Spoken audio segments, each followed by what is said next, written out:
premier plat qu'on vous prépare, ça s'appelle des malfouf. Malfouf, évidemment, veut dire en arabe chou.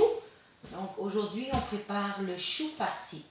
À travers le monde, il y a des quantités de pays qui le font, les Balkans, les pays d'Europe de l'Est, la Grèce, l'Italie, l'Amérique du Sud. Il y en a à travers le monde une version de chou. Il y en a même une au Québec avec la version de riz sauce tomate.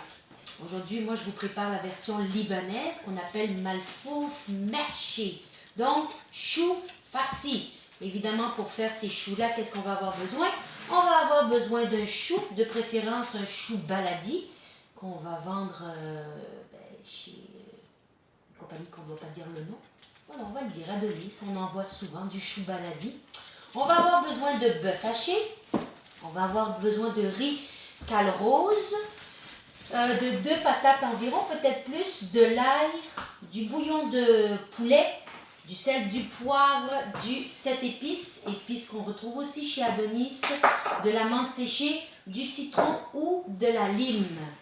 Donc, une fois qu'on a tout débarrassé la table, on garde l'essentiel, on commence avec la première étape de préparation, c'est préparer le chou.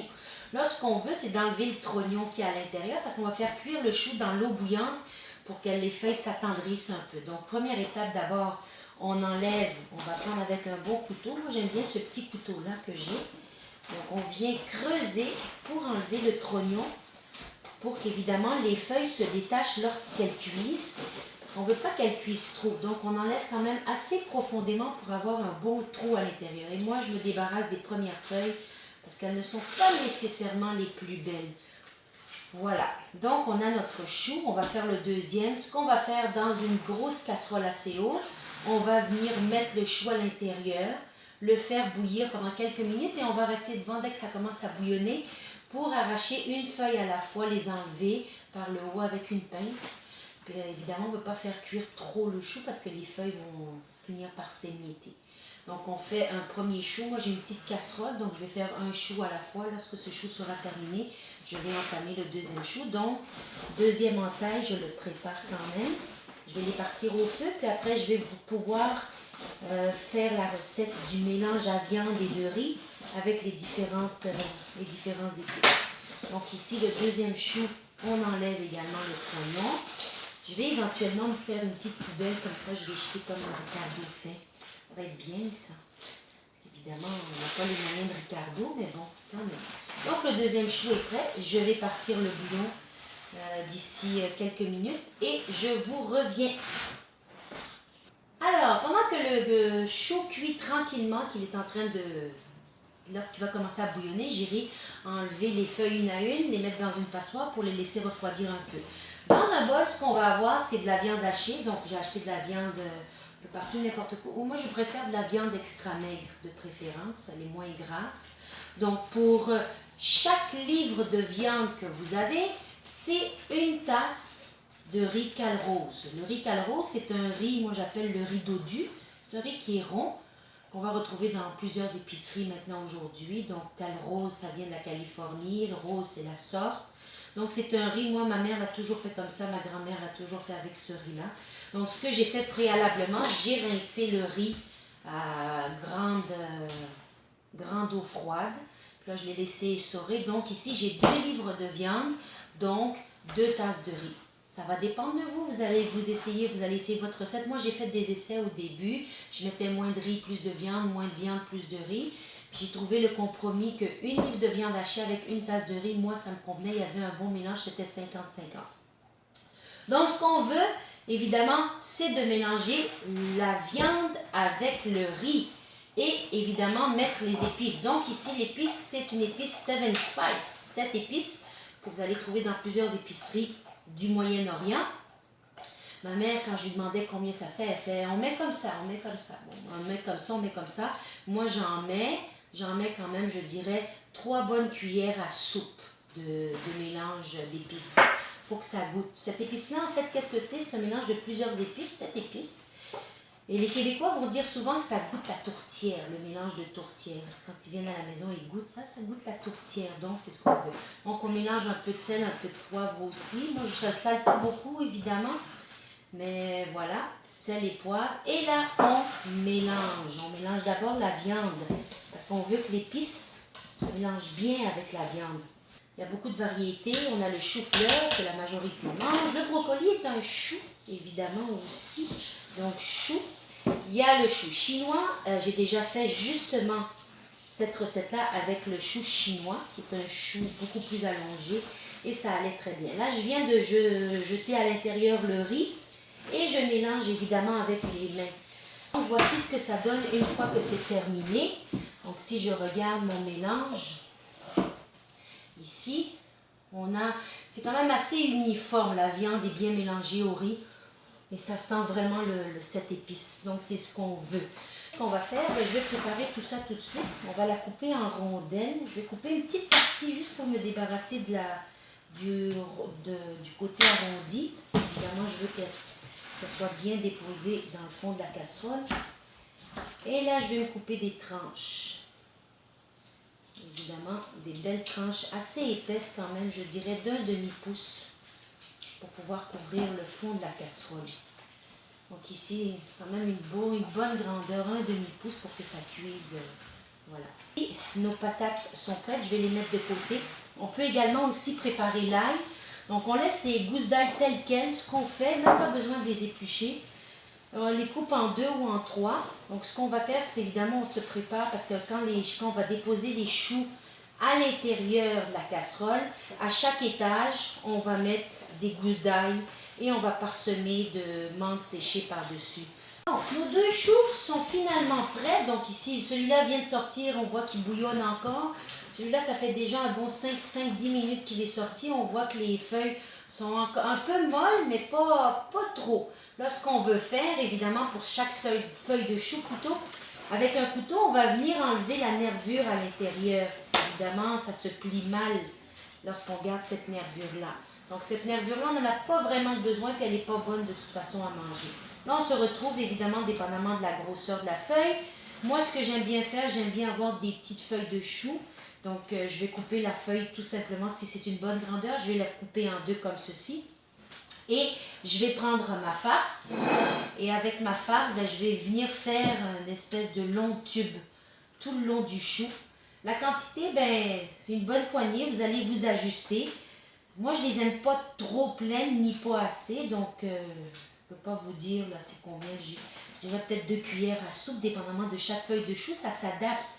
Donc si vous regardez par exemple pour cette feuille de chou là, c'est environ un morceau grand comme ça. Moi je les mets, j'en mets pas de chaque côté, je laisse un petit jus. Évidemment, elles ne seront pas parfaites, bien fermées. Vous pouvez les fermer dépendamment de la feuille. Mais il y en a qui ne se fermeront pas. Donc on ferme de chaque côté et on roule façon rouleau de printemps. Et on se retrouve évidemment avec une feuille de chou de cette grosseur-là d'environ, je dirais, 1 pouce de large. Et là, ce qu'on fait, on les fait toutes une après l'autre comme ça. Puis on passe nos 2 feuilles de chou. Puis avec la viande, on adapte. On en met plus, on en met moins, dépendamment de la feuille de chou qu'on a devant soi, évidemment. Et on roule. Puis c'est une question d'habitude. Si vous avez l'habitude de faire des rouleaux de printemps, ça se fait quand même assez bien. C'est pas trop compliqué. Donc ici, j'en prends une autre. La même chose. Donc c'est une feuille qui est assez grande. Donc je vais sûrement la couper en 2. Lorsqu'on arrive aux petites feuilles de chou à ce moment-là, je les garde entières telles quelles. Puis là, ici, par exemple, rajouter un peu de viande. Et on va tourner de chaque côté. On essaie toujours de tourner, je viens de me rendre compte, là j'ai fait du mauvais côté. Du côté de la nervure, c'est là qu'on dépose la viande. Ça va mieux pour tourner, ça tient mieux. Puis après, quand on veut tourner, on a plus de maniabilité de ce côté-là. Puis là, on va faire les 2 choux comme ça tout le long avec la viande. Une fois que ce sera terminé, je vais revenir vous montrer ce que ça va donner. Donc, on pourrait en faire un 4e. Donc encore un peu de viande en rouleau, une sorte de rouleau qu'on fait, qu'on écrase bien. Je plie de chaque côté. Si j'ai pas assez ou si ça se plie pas, c'est pas grave, ça va pas sortir. La viande ne sortira pas. Juste peut-être laisser 1 à 2 doigts de chaque côté si vous n'êtes pas capable de plier. Celle-là ici, je suis capable de les plier, mais ça m'est arrivé là que j'ai pas été capable de plier les feuilles de chou. Donc dans ce temps-là, je les laisse ouvertes de chaque côté, puis ça sort pas du tout, la viande ne sort pas. Et celle-là ici est un peu plus petite, donc ce que je vais essayer de faire, c'est essayer de la garder entière. Donc quand je vais la farcir, par exemple, la même chose, je vais la farcir et je vais la tourner comme ça. Elle est un peu difficile à tourner de chaque côté.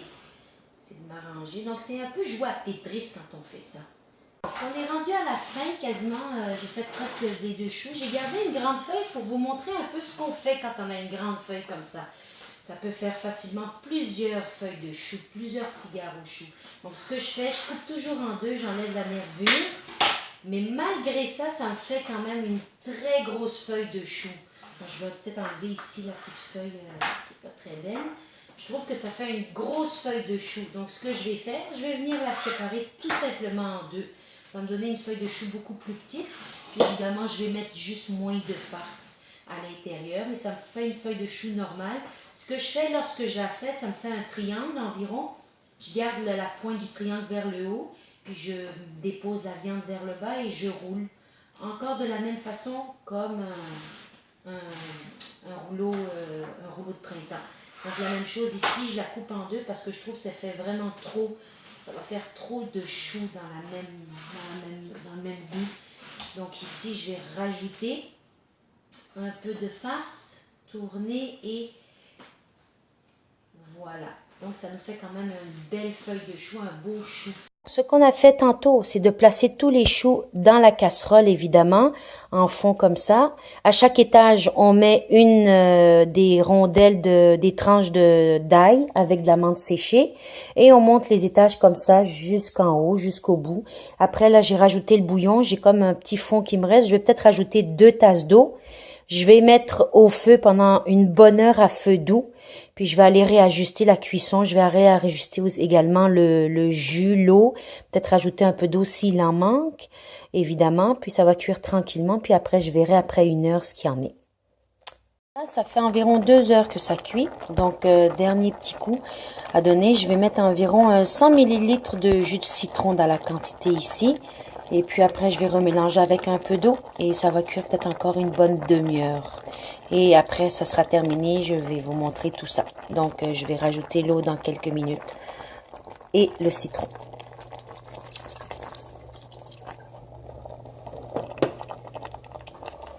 Donc, on voit ici, on a quand même un très beau mélange.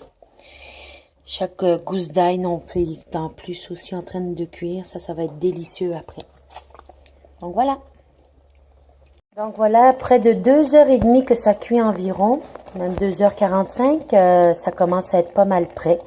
Donc on va sortir quelques-unes pour goûter à l'intérieur, voir comment elles sont. Elles devraient être quand même très bonnes. Donc si on regarde, belle coloration. Donc on va continuer, on va en déposer. Oups. Et voilà. Et test de qualité. Donc, sur ce, je vous souhaite, comme on dit en arabe, sahten, bon appétit et surtout bonne découverte. Alors, voici.